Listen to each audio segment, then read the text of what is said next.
أعوذ بالله من الشيطان الرجيم بسم الله الرحمن الرحيم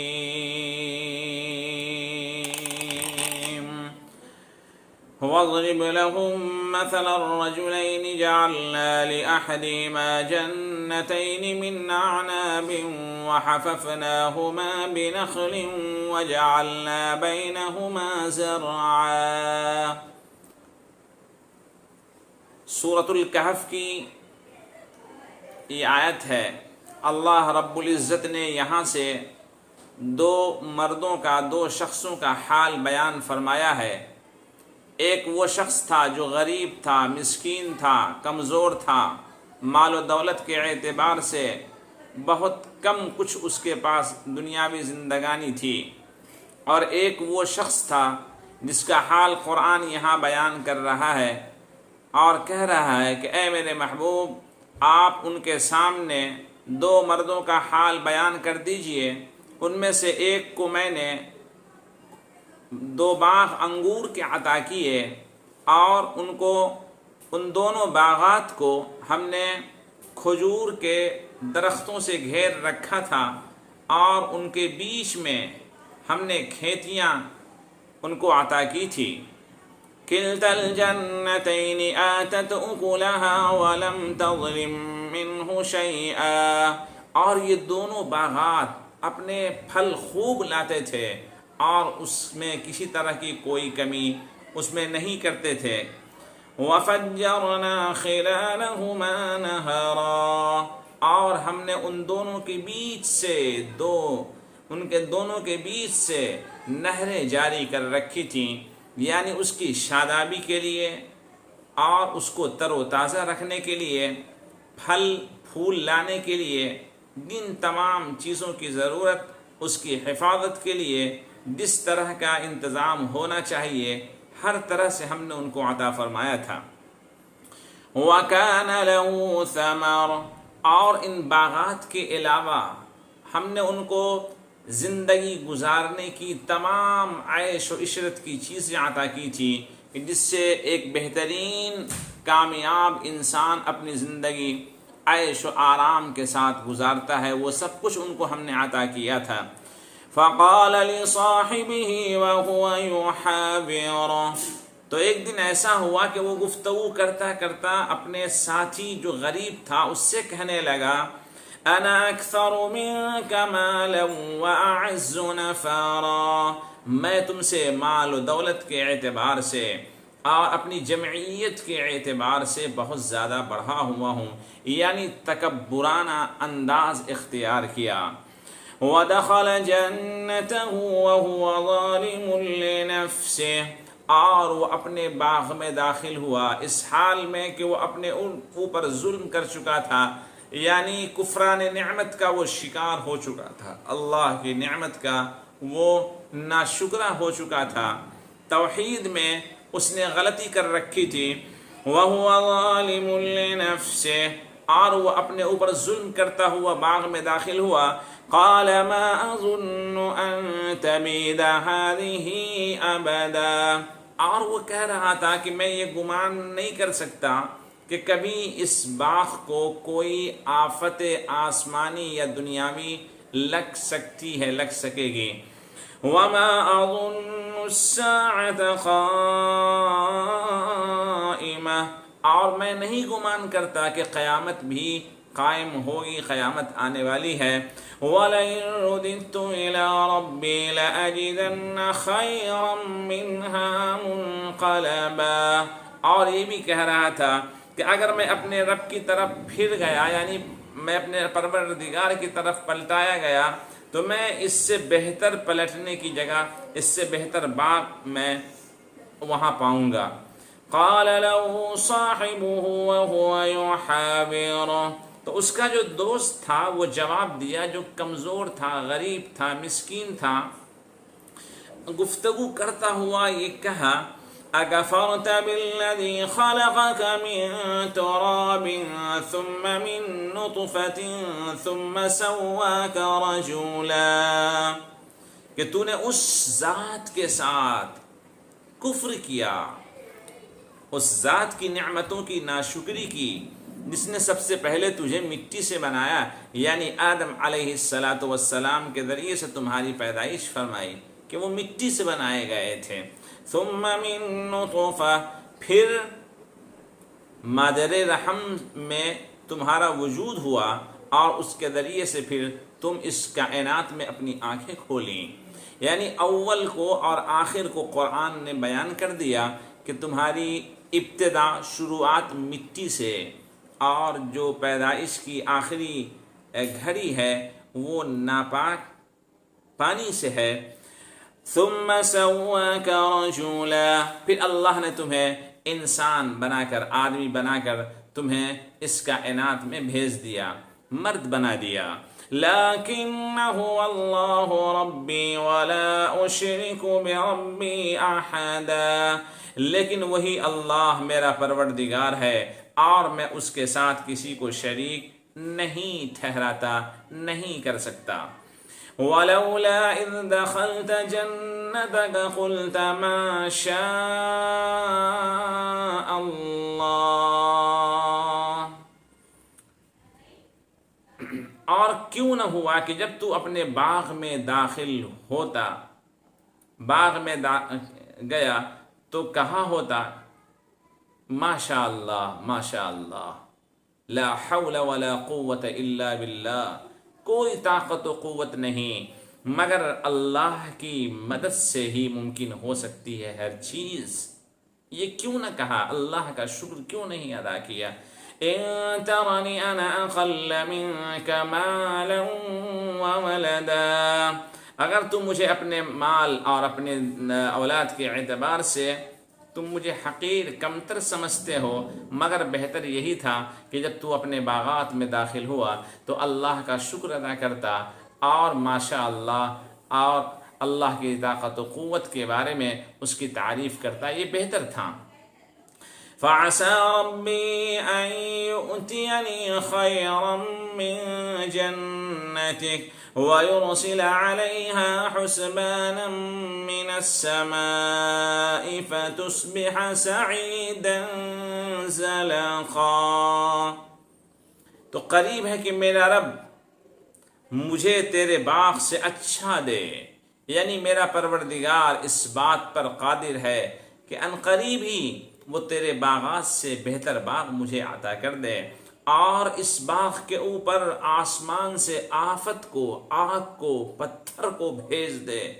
اتنی بارش کر دے جس سے بالکل کھیتی، یہ باغات بیکار ہو جائے، خراب ہو جائے۔ فتصبح سعیدا زلقا، یہ چٹیل میدان ہو کر رہ جائے، لہلہاتا ہوا یہ باغ چٹیل میدان میں تبدیل ہو جائے۔ بعد مفسرین نے حسبان کا ترجمہ آگ سے کیا ہے کہ آگ آسمان سے آئی۔ بہرکیف تفسیر میں کوئی وضاحت کے ساتھ اس کا یہ تذکرہ نہیں ملتا کہ کس طرح کی آفت اس باغات پر آئی جس سے وہ بالکل چٹیل میدان بن کر رہ گیا۔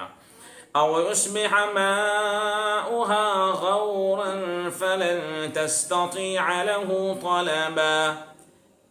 یا پھر یہ ہو جائے کہ پانی زمین کی تہوں تک اتر جائے اور پھر تم اس کو نکال نہ سکو، اس پر قابو نہ پا سکو، یعنی آسمانی آفت آ جائے یا زمین کے ذریعے سے جو پانی کی ایک سینچائی کا نظام ہے پانی کے ذریعے سے، وہ زمین کی تہوں تک پہنچ جائے، یہ دونوں صورتیں باغات کو ویران اور خراب کرنے کے لیے کافی ہیں۔ وَأُحِيطَ بِثَمَرِهِ فَأَصْبَحَ يُقَلِّبُ كَفَّيْهِ عَلَى مَا أَنفَقَ فِيهَا، اور اس کے پھل گھیر لیے گئے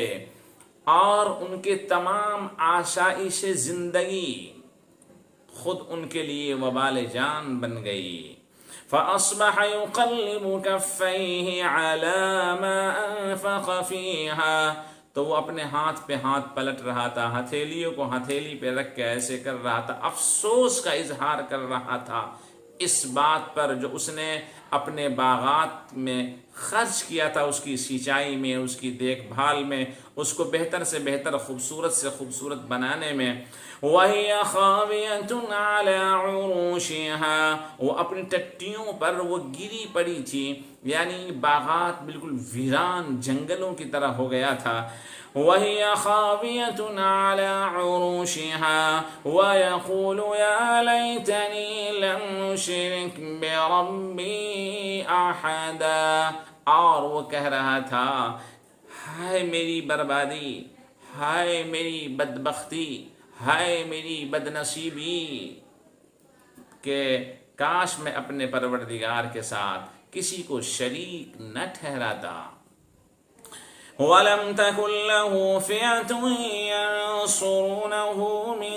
دُونِ اللَّهِ وَمَا كَانَ مُنتَصِرًا، اس موقع پر نہ کوئی ایسی جماعت تھی جو اللہ کے مقابلے ان کی مدد کرتی، اور نہ ان کے مدد کرنے کے لائق کوئی وہاں موجود تھا، کوئی ان کا مدد کرنے والا تھا۔ هُنَالِكَ الْوَلَایَةُ لِلَّهِ الْحَقِّ هُوَ خَیْرٌ ثَوَابًا وَخَیْرٌ عُقْبًا، یہاں یہ بات کھل جاتی ہے، یہاں پہ یہ بات سمجھ میں آ جاتی ہے کہ تمام تر طاقت و قوت اور تمام تر اختیار حقیقت میں اللہ ہی کے پاس ہے، اور وہ سب سے بہتر بدلہ ہے، اور وہ سب سے اسے ماننے کا انجام سب سے بھلا ہے۔ وخیر عقبا، اور اس کو ماننے کا انجام بہت بہتر ہے۔ وَاضْرِبْ لَهُم مَّثَلَ الْحَيَاةِ الدُّنْيَا كَمَاءٍ أَنزَلْنَاهُ مِنَ السَّمَاءِ، اور ان کے سامنے دنیاوی زندگی کی مثال بیان کر دیجئے کہ اس کی مثال ایسی ہے جیسے آسمان کا پانی، کہ ہم نے اس کو آسمان سے اتارا، اور اس پانی کے نتیجے میں زمین کی کھیتیاں لہلہانے لگتی ہیں، شادابی بڑھتی چلی جاتی ہے، ہریالی ہی ہریالی نظر آتی ہے۔ فَأَصْبَحَ حَشِيمًا تَذْرُوهُ الرِّيَاحُ وَكَانَ اللَّهُ عَلَىٰ كُلِّ شَيْءٍ مُقْتَدِرًا، اور پھر ایک وقت وہ آتا ہے کہ جب یہ سب کی سب سوکھی گھاس ہو جاتی ہے، سب کی سب خراب ہو جاتی ہے، ہوائیں ادھر سے ادھر اس کو اڑا دیتی ہیں، یعنی پک جاتی ہیں، برباد ہونے لگتی ہیں، اور اللہ تبارک و تعالی ہر چیز پر قادر ہے۔ المال والبنون زینۃ الحیات الدنیا، مال اور اولاد دنیاوی زندگی کی زینت ہیں، اور باقیات الصالحات اچھی باتیں جو رہنے والی ہیں تیرے پروردگار کے پاس میں، وہ اپنے ثواب کے اعتبار سے بہتر ہے، اور اپنے انجام کے اعتبار سے بھی بہت بہتر ہے۔ باقیات الصالحات کے تعلق سے مفسرین نے کئی اقوال نقل کیے ہیں۔ نیک اعمال کو باقیات الصالحات کہا جاتا ہے۔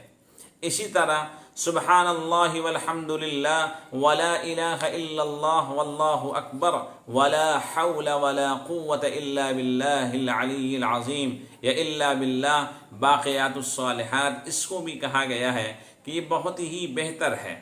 اسی طرح لا حول ولا قوة الا باللہ سبحان اللہ وبحمدہ، یہ سب باقیات الصالحات میں شمار کی جاتی ہیں۔ اسی طرح احادیث میں یہ آیا ہے کہ باقیات الصالحات 99 بیماری اور تکلیف کو دور کرتا ہے، اور سب سے کم اس کا جو دروازہ ہے وہ غم و فکر ہے، یعنی اس کو بھی دور کر دیتا ہے۔ باقیات الصالحات میں 5 نمازیں اور تسبیحات یہ بھی داخل ہیں۔ حضرت علی کرم اللہ وجہہ سے ایک روایت نقل کی جاتی ہے کہ کھیتی 2 طرح کی ہے، ایک دنیا کی کھیتی ہے، مال و دولت ہے وہ، اور ایک آخرت کی کھیتی ہے، اور وہ باقیات الصالحات ہے۔ اسی طرح باقیات الصالحات میں مفسرین نے نیک لڑکیوں کو، بیٹیوں کو بھی شامل فرمایا ہے۔ حضرت عائشہ رضی اللہ عنہا کی روایت ہے کہ کہ آقا صلی اللہ علیہ وسلم نے فرمایا اپنی امت کے ایک شخص کو میں نے دیکھا جو جہنم میں جس کو لے جانے کا حکم ہوا، نیک لڑکیاں نیک بیٹیاں اس کو چمٹ گئیں اور رونے لگی، شور مچانے لگی اور اللہ تعالیٰ سے فریاد کرنے لگی کہ یا اللہ انہوں نے یعنی میرے باپ نے میرے ساتھ دنیا میں بھلائی کا محبت کا معاملہ فرمایا، انہوں نے مشقت اٹھا کر ہماری تربیت کی، ہمیں ادب سکھایا، اے اللہ آپ ان پر رحم فرمائیے۔ اللہ تبارک و تعالیٰ نے اس پر رحم فرما کر اس کی بخشش فرما دی۔ تو باقیات الصالحات کے اندر یہ ساری چیزیں مفسرین نے نقل فرمائی ہیں، لکھی ہیں۔ اسی طرح ما شاء اللہ لا حول ولا قوة الا باللہ، اس کی مفسرین نے اس کے ضمن میں نقل فرمایا ہے کہ جو چیز انسان کو پسند آوے اس کو چاہیے کہ ما شاء اللہ لا حول ولا قوة الا باللہ کہہ لے، کیونکہ اگر نہ کہے گا تو نظر بد لگنے کا امکان ہے، اور اگر کہہ لے گا تو نظر بد سے وہ محفوظ ہو جائے گا۔ یہ چند باتیں تھیں جو آپ کے سامنے عرض کر دی گئیں۔ وَيَوْمَ نُسَيِّرُ الْجِبَالَ وَتَرَى الْأَرْضَ بَارِزَةً وَحَشَرْنَاهُمْ فَلَمْ نُغَادِرْ مِنْهُمْ أَحَدًا، اور یاد کرو اس دن کو جس دن ہم پہاڑ کو اپنی جگہ سے چلائیں گے اور آپ زمین کو بالکل صاف کھلی ہوئی دیکھیں گے، یعنی چٹیل میدان کی طرح۔ وَحَشَرْنَاهُمْ، اور ہم انہیں بھی اٹھائیں گے، فَلَمْ نُغَادِرْ مِنْهُمْ أَحَدًا، اور ہم ان میں سے کسی ایک کو بھی نہیں چھوڑیں گے۔ حضور پاک صلی اللہ علیہ وسلم نے اپنی قبروں سے اٹھنے والے لوگوں کی طرف اشارہ کرتے ہوئے فرمایا کہ لوگ اپنی اپنی قبروں سے ننگے اٹھائے جائیں گے، اور سب سے پہلا وہ شخص جس کو کپڑا پہنایا جائے گا وہ حضرت ابراہیم علیہ السلام ہوں گے۔ وَعُرِضُوا عَلَىٰ رَبِّكَ صَفًّا، اور سب تمہارے رب کے حضور صف بصف، لائن بلائن، رو برو اپنے پروردگار کے سامنے حاضر کیے جائیں گے۔ لَقَدْ جِئْتُمُونَا كَمَا خَلَقْنَاكُمْ أَوَّلَ مَرَّةٍ، تم ہمارے پاس، خدا کہے گا خدا فرمائے گا کہ تم ہمارے پاس اسی طرح حاضر ہو گئے جیسے پہلی مرتبہ ہم نے تجھے پیدا کیا تھا۔ بل زعمتم ان لن نجعل لكم موعدا، بلکہ تمہارا یہ گمان تھا کہ ہم تمہارے لیے کوئی وقت مقررہ نہیں بنائیں گے۔ وَوُضِعَ الْكِتَابُ فَتَرَى الْمُجْرِمِينَ مُشْفِقِينَ مِمَّا فِيهِ، اور جب ان کے سامنے ان کا نامہ اعمال رکھا جائے گا تو آپ مجرموں کو، ظلم کرنے والوں کو دیکھیں گے کہ وہ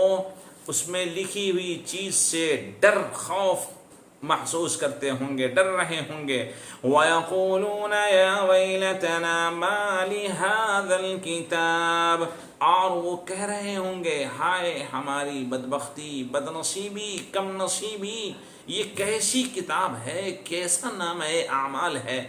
لا يغادر صغيرة ولا كبيرة إلا حصاها، کہ بغیر لکھے ہوئے ہمارے ایک چھوٹے سے چھوٹے گناہ کو اور بڑے سے بڑے گناہ کو سب کو اس میں محفوظ کر دیا ہے، کر رکھا ہے۔ وَوَجَدُوا مَا عَمِلُوا حَاضِرًا، اور وہ لوگ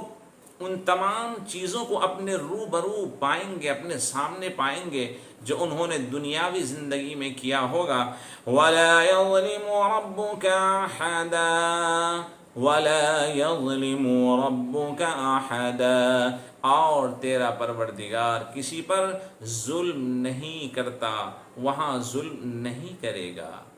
اللہ تبارک و تعالی قیامت کے دن بالکل انصاف کے ساتھ فیصلہ فرمائے گا،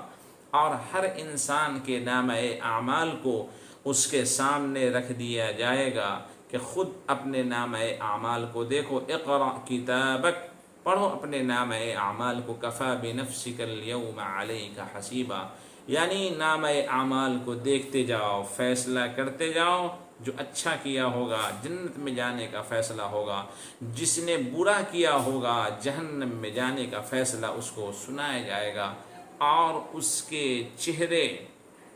تاریکی سے بالکل مرجھائے ہوئے ہوں گے، جس سے وہ پہچان لیے جائیں گے کہ یہ